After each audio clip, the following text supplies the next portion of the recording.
누가복음 1장 39절에서 56절 말씀입니다. 제가 가진 성경으로 신약성경 87페이지입니다. 누가복음 1장 39절에서 56절 말씀 제가 봉독해 드립니다. 이때 마리아가 일어나 빨리 산골로 가서 유대 한 동네에 이르러 사가랴의 집에 들어가 엘리사벳에게 문안하니 엘리사벳이 마리아가 문안함을 들음에 아이가 복중에서 뛰노는지라. 엘리사벳이 성령의 충만함을 받아 큰 소리로 불러 이르되 여자 중에 내가 복이 있으며 내 태중의 아이도 복이 있도다. 내 주의 어머니가 내게 나오니 이 어찌 된 일인가. 보라, 내 문안하는 소리가 내 귀에 들릴 때 아이가 내 복중에서 기쁨으로 뛰놀았도다. 주께서 하신 말씀이 반드시 이루어지리라고 믿은 그 여자에게 복이 있도다.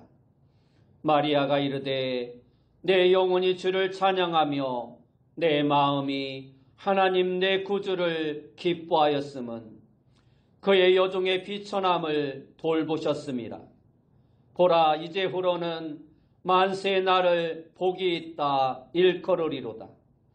능하신 이가 큰 일을 내게 행하셨으니 그 이름이 거룩하시며 긍휼하심이 두려워하는 자에게 대대로 이르는도다.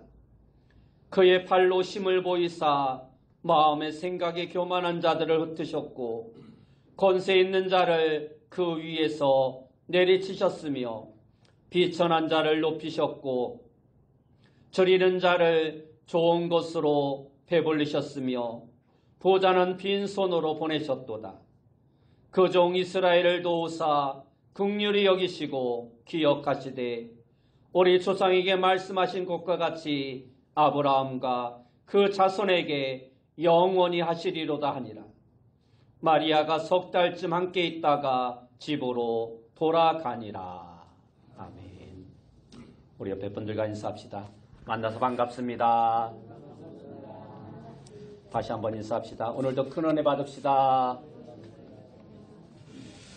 오늘 우리가 읽은 말씀을 통해서 마리아의 고난과 영광, 마리아의 고난과 영광이라는 제목으로 함께 은혜의 말씀을 나누길 원합니다. 올해에도 어김없이 성탄절이 다가오고 있습니다. 매년 12월이 되기가 무섭게 세상은 성탄 분위기를 내느라 야단입니다. 번쩍거리는 트리와 요란한 캐롤, 도심 곳곳마다 화려한 색상의 불빛 조명들이 사람들의 마음을 흥분시킵니다. 물론 장사 속으로 그런 것이지만 어찌 보면 교회보다 세상이 더 빨리, 더 열심히 성탄절을 준비하는 것 같은 착각에 빠지기도 합니다. 그렇게 세상이 모든 주도권을 쥐고서 성탄절의 문화마저도 점점 세속화시키는 것 같아 때로는 불편한 마음이 들 때도 있습니다. 성탄절의 주인공은 누가 뭐래도 아기 예수님입니다. 그런데 언제부터인가 그 예수님은 온데간데 없고 그저 사람들끼리 먹고 마시며 흥청거리고 노는 것이 주류가 되어져 버렸습니다.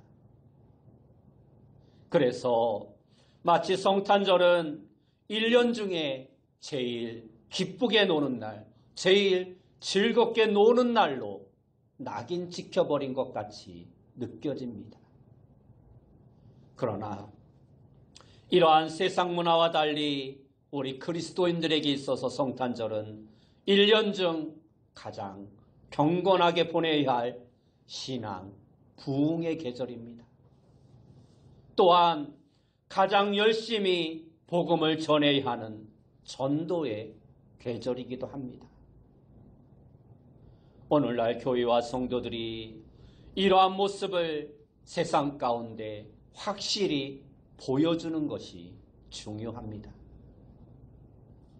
세상에 들뜬 분위기에 같이 편승해서 아무 주관 없이 그저 되는 대로 행동하며 성탄절을 보낼 것이 아니라 세속 문화에 대항하며 경건한 신앙으로 맞붙어야 하는 것입니다. 그래야 비로소 우리 믿는 자들이 먼저 진정한 성탄절의 기쁨을 맛보고 또 세상 사람들에게도 진정한 성탄의 의미와 기쁨을 나눠줄 수 있는 것입니다. 좀 더 구체적인 방법을 제시해 본다면 먼저 성탄과 관련된 성경 말씀을 많이 읽고 묵상하시기 바랍니다. 이사야 9장과 11장, 마태복음 1장, 2장, 누가복음 1장과 2장, 그리고 요한복음 1장과 같이 예수님의 탄생에 관한 부분을 여러 번 반복해서 읽다 보면 성탄의 참 의미를 좀 더 깊이 있게 발견할 수 있을 것입니다. 그리고 특별히 불신 이웃이나 믿다가 낙심한 분들에게 성탄의 의미를 적어서 전도 성탄 카드를 보내시기 바랍니다. 예전에는 성탄절이면 성탄 카드를 보내는 것이 당연한 것이었는데 언제부터인가 스마트폰 문화가 발전하면서 성탄 카드를 보내는 일이 사라져 버렸습니다. 그저 문자로, 카톡으로 카드를 보냅니다. 그러나 때로는 정성스러운 카드 한 장이 사람의 마음을 움직이기도 하는 것입니다. 오늘 본문의 말씀은 천사가 마리아에게 예수님의 잉태 사실을 알려준 수태고지 사건과 그 이후에 마리아가 불렀던 마리아의 찬양에 관한 말씀입니다. 오늘 본문 가운데 먼저 살펴볼 것은 왜 예수 그리스도께서 굳이 동정녀 마리아의 몸에서 잉태되셔야 했는가 하는 것입니다. 다시 말해서 동정녀 잉태의 필요성이 무엇인가 라는 것입니다. 우리 그리스도인들은 성탄절을 생각할 때마다 한 번쯤 왜 하나님께서 독생자이신 예수님을 이 땅에 보내셔야 했는가 생각을 해보게 됩니다. 인간을 구원하기 위한 방법이 다른 것은 정말 없었는가? 하나님은 전능하신 분이신데 얼마든지 다른 방법으로도 가능하지 않으실까 한 번쯤 생각해 봤을 것입니다. 예수님의 탄생은 한마디로 십자가와 관계가 있습니다. 예수님이 이 세상에 인간의 몸으로 오신 것은 궁극적으로 십자가에 달려 죽기 위해서입니다. 다시 말해 인간의 죄를 대속하시기 위해 이 땅에 오신 것입니다. 인간은 모두가 다 죄인입니다. 죄의 많고 적음의 차이는 있을지언정 죄가 없는 사람은 단 한 사람도 없습니다. 그리고 그 죄가 우리의 인생을 비참하게 만듭니다. 죄는 이처럼 인간의 마음에서 만족과 기쁨을 빼앗아 갑니다. 그리고 불안과 두려움을 느끼게 하고 그로 말미암아 결국에는 그 영혼을 지옥으로 끌고 갑니다. 로마서 6장 23절의 말씀에 보면 죄의 삭은 사망이라 말씀하고 있습니다. 여기서 말하는 사망은 육체의 죽음만을 말하는 것이 아니라 영적인 사망과 영원한 사망을 말씀하고 있는 것입니다.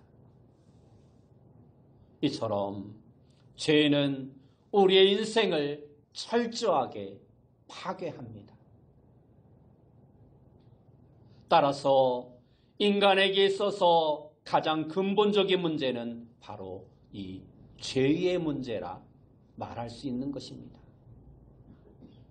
그 외의 다른 문제들은 죄의 문제에 비하면 부수적인 것들입니다. 그래서 그러한 부수적인 것들을 위해 아무리 애를 써도 소용이 없는 것입니다.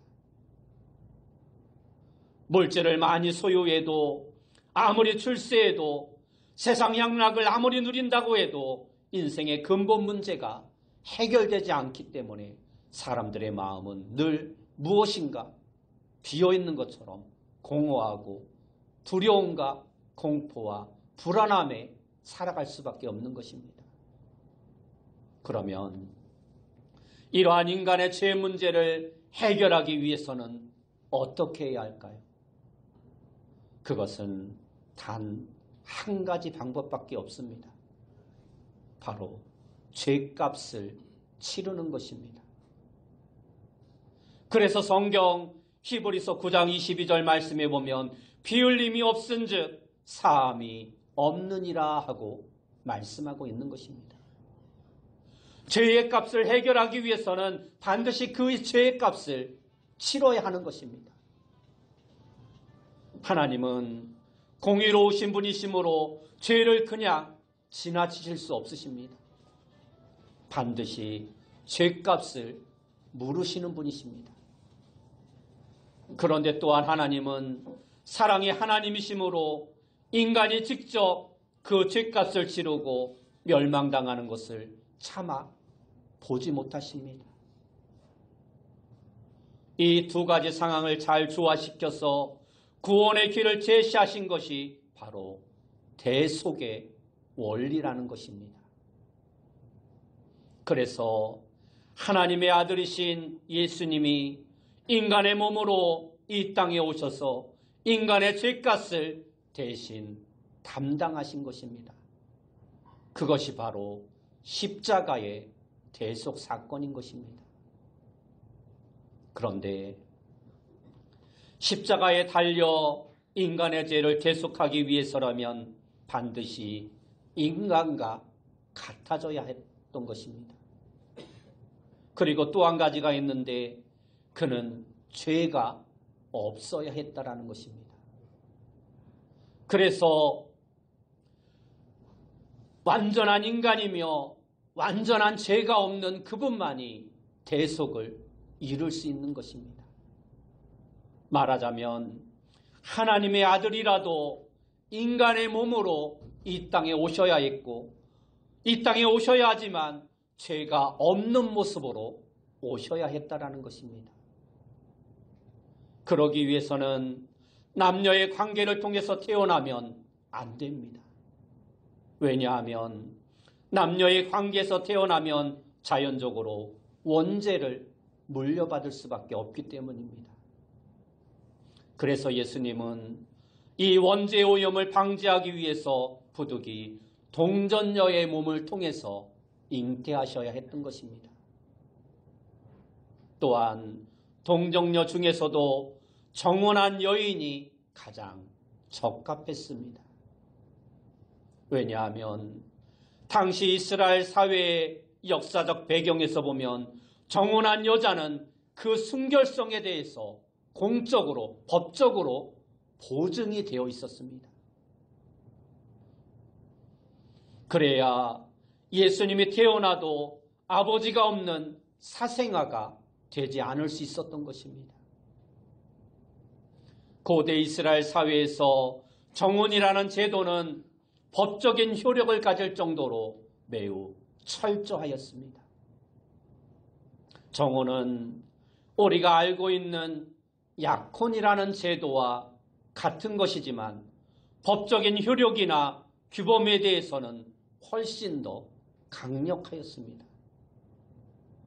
그래서 정혼이라는 것은 결혼은 약속했지만 함께 동거하지 않고 1년 정도 그렇게 지냅니다. 그리고 이 기간 동안은 절대 순결이 유지되어야 합니다. 만일 이때 부정한 일을 저질렀다면 그 여인은 간음죄로 돌에 맞아 죽습니다. 그러므로 당시 정혼한 여인은 법적으로 절대 순결이 보장되기에 마리아가 정혼한 시기에 그를 통해서 하나님의 아들을 잉태케 하신 것은 하나님의 절묘한 방법이었던 것입니다. 두 번째로 살펴볼 것은 동정녀 잉태로 인한 마리아에게 제시된 고난입니다. 문제는 이 동정녀 잉태 방법이 하나님의 아들이 구세주로 이 땅에 오시기 위한 유일한 방법이었지만 그 일을 감당해야 할 마리아로서는 엄청난 고난이 기다리고 있었다는 사실입니다. 만일 정혼한 마리아가 잉태한 것이 드러나면 사람들에게 오해를 받을 것이 뻔합니다. 잘못하면 돌에 맞아 죽을 위험조차 있습니다. 그뿐만 아니라 혹시 살아남는다 하더라도 평생 사생아를 낳은 미혼모라는 낙인이 지켜 수치와 굴욕을 당하며 살아갈 수밖에 없습니다. 그뿐만 아니라 이미 정혼한 요셉에게도 파혼을 당할 것이 불보듯 뻔한 일입니다. 그 당시 마리아의 나이가 10대 후반이나 20대 초반이었을 것입니다. 이러한 일들을 어린 나이의 연인이 도저히 감당하기 어려운 너무나도 힘든 고난이었던 것입니다. 그렇게 생각해 볼 때 천사 가브리엘이 마리아에게 다가와서 전해준 잉태 소식은 그야말로 청청병력과 같은 말이었을 것입니다. 이 말을 들은 마리아가 얼마나 당황했을까 우리는 짐작하지도 못합니다. 그래서 34절의 말씀을 보면 마리아의 심정이 어떠했는가를 우리는 그 말씀을 통해서 알 수 있습니다. 34절 말씀에 보면 마리아가 천사에게 말하되 나는 남자를 알지 못하니 어찌 이 일이 있으리까 하고 말씀하고 있습니다. 그러한 일은 절대 있을 수 없다는 말입니다. 있어서도 안 된다는 말입니다. 그럼에도 불구하고 우리가 세 번째로 살펴볼 것은 마리아의 믿음과 순종 그리고 그가 드리는 기쁨의 찬양입니다. 당황하고 두려워하는 마리아에게 천사가 차근차근 설명을 해줍니다. 마리아가 잉태할 아이는 하나님의 아들이요 성령으로 잉태되는 것이라는 것입니다.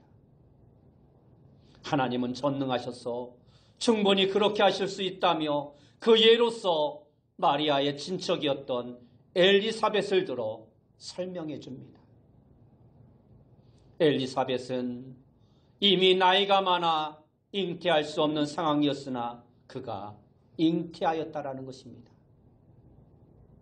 35절에서 37절의 말씀을 보면 천사가 대답하여 이르되 성령이 내게 임하시고 지극히 높으신 이의 능력이 너를 덮으시리니 이러므로 나실 바 거룩한 이는 하나님의 아들이라 일컬어지리라.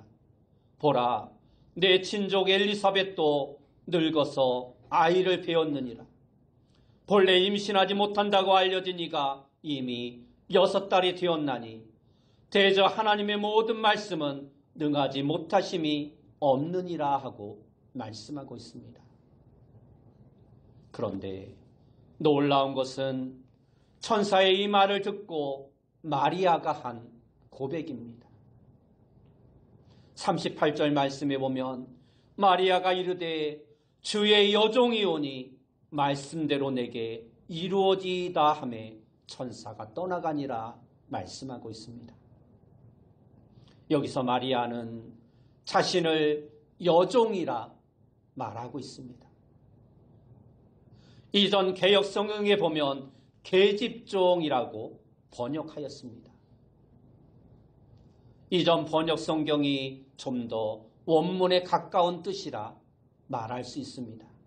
이 말은 여자 하인 혹은 여자 노예라는 의미입니다. 그 당시에는 실제 노예제도가 있었던 시대로 노예는 주인이 죽으라면 죽는 신용이라도 해야만 하는 아주 낮은 비천한 존재였습니다.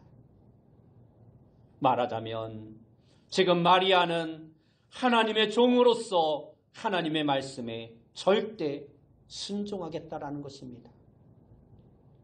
이렇게 마리아는 예수님을 잉태하게 된 것입니다. 그 오늘 본문을 보면 마리아는 곧바로 엘리사벳을 찾아갑니다. 지금 자신의 잉태 사실을 이야기할 수 있는 대상은 엘리사벳밖에 없기 때문입니다. 그를 방문해서 이야기하다 마리아는 하나님의 크신 역사를 다시 한번 확인하고 하나님을 찬양합니다. 그 내용이 오늘 본문 46절부터 55절에 나오는 내용입니다. 우리는 이것을 가리켜 흔히 마리아의 창가 혹은 마리아의 송가라고 말을 합니다. 마리아는 비록 자신에게 큰 고난이 닥쳐오겠지만 그럼에도 불구하고 하나님의 권능과 하나님의 은혜를 높이 찬양하고 있습니다. 특별히 비천한 여인을 선택해서 그 놀라운 일을 이루시는 하나님 앞에 감사로 찬양하고 있습니다. 이것은 참으로 대단한 믿음입니다. 사실 그에게 예상되는 고난은 너무나도 엄청난 것이었습니다. 앞서 말씀드린 대로 마리아의 잉태는 자신의 목숨이 위태로운 상황입니다. 수치와 파혼의 위험 등이 코앞에 닥쳐 있습니다. 그뿐만 아니라 예수님의 생애 내내 마리아가 모친으로서 겪을 고난 또한 실로 가볍지 않은 것이었습니다. 뒤에 나오는 누가복음 2장 35절의 말씀을 보면 시므온 선지자가 마리아가 장차 겪을 고난을 가리켜 이렇게 예언합니다. 또 칼이 내 마음을 찌르듯 하리니 이는 여러 사람의 마음의 생각을 드러내려 함이니라 하더라 말씀하고 있습니다. 그렇습니다. 칼이 마음을 찌르는 듯한 고통의 삶을 살게 될 것이라는 것입니다. 이것은 예수님이 십자가 고난을 당할 때 그것을 지켜봐야 하는 어머니의 고통을 암시하고 있는 것입니다. 로마에 있는 성 베드로 성당에 가면 그 입구에 큰 조각상이 하나 있다고 합니다. 미켈란젤로의 피에타라는 작품입니다. 그것은 십자가에 달려 돌아가신 예수님의 시신을 끌어안고 있는 마리아의 모습입니다. 대리석으로 만든 큰 조각품인데 그 작품을 보면 마리아의 고통이 얼마나 큰 것이었나를 알 수 있을 정도로 유명한 작품입니다. 이토록 큰 고통이 기다리고 있었지만 마리아는 하나님께 그대로 순종합니다. 그리고 기쁨과 감사로 하나님을 찬양합니다. 예수님의 잉태도 기적이지만 마리아의 신앙 또한 참으로 놀라운 기적과 같은 것입니다. 마지막 네 번째로 살펴볼 것은 마리아의 순종으로 인한 축복과 영광입니다. 이렇게 믿음으로 순종한 마리아가 어떻게 되었습니까? 목숨의 위험을 당하였습니까? 파혼을 당하였습니까? 세상 사람들에게 멸시와 수치를 당하였습니까? 아닙니다. 놀랍게도 하나님께서 그 인생을 책임져 주셨습니다. 하나님의 축복과 영광이 마리아와 함께 하였던 것입니다. 먼저 마리아에게 임한 축복을 살펴볼 필요가 있습니다. 마리아는 자신의 잉태로 말미암아 큰 위험만 당할 줄 알았는데 하나님이 모든 것들을 다 해결해 주셨습니다. 마태복음 1장 18절에서 25절 말씀에 보면 요셉에게 천사를 보내 마리아의 잉태에 대해서 자세하게 설명해 줍니다. 마리아에게만 천사를 보내서 잉태될 것을 말씀하셨던 것이 아니라 이미 그와 청혼한 요셉에게도 하나님께서 천사를 보내셔서 내 아내가 잉태하게 될 것인데 그는 성령으로 잉태한 것이다. 그를 데려오기를 두려워 말라라고 자세하게 설명해 줍니다. 그로 인하여 마리아는 죽음을 당하지도 않았고 수치를 당하지도 않았습니다.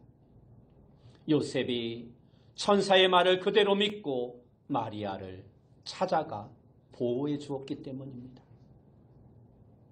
요셉은 예수님이 탄생할 때까지 마리아와 동침하지 않고 그를 잘 보호해 줍니다. 그렇게 마리아가 낳은 아들이 사생아라는 오해를 받지 않도록 모든 것을 세심하게 다 역사해 주셨던 것입니다. 그리고 요셉과 마리아도 사생아를 보장받을 수 있었습니다.